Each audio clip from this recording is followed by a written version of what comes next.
I'm Ryan Joe, and I'm at the moment.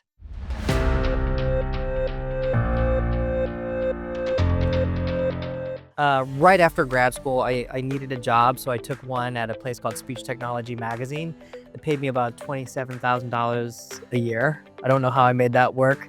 And then from there, you just kind of move up. So the next job I took was as an analyst.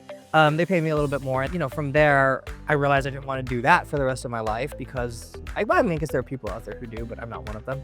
And then from there, I went back to trade journalism. I was at Direct Marketing News, which was a Haymarket publication. After that, Ad Exchanger, which I think is really what set me on my course. I spearheaded the advertising division during the second half of my tenure at BI.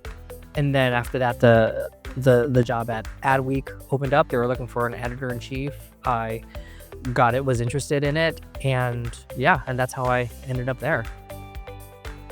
So we actually just wrapped our social media week. That was sort of like in mid-May. That was a really fun event. We had Bethany Frankel there. We had Amelia de Boldenberg there. And that's always like one of our, I think that's one of our most fun shows because it's a different crowd. It's a social media influencer crowd, and they tend to be younger. They tend to be a little bit hipper. Not that you all in the advertising industry aren't hip enough, but it's basically the Gen Z crowd. So it is really an infusion of energy. So we just got that wrapped up. We were at C2 in Montreal. They are our partners, and they're going to help us throw Brandweek later on this year, which is in November. That's going to be really, really fun. They basically do Cirque du Soleil. So I have no idea what's going to happen at Brandweek in November, but I know it's going to be really unusual and really interesting. Based on the conversations I had, and I know you have like Magna and all of these agencies kind of rolling back their global ad predictions. But based on the conversations I had at Possible, it did seem like things are going to hold steady through 2025 and that there was going to be a real reckoning in 2026. So that seems to be where we're at. But who knows, because things change all the time. But what I really like are sort of the stories that, people don't know exist until we bring it to them.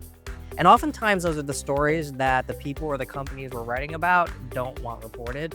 But I feel like those are the most interesting. Those are the most rewarding for our readers because we really hit them with stuff that they didn't know before. And that wasn't prepared for them by a corporation. It was something that has a point of view. It was something that is potentially spicy. And it's something that might change the way they think about the industry. I'm not a father to humans, but I am a father to two cats named Louie and Grey Poupon. I guess just like your kids, they're destroying everything. They're destroying everything in the house, and they do not listen.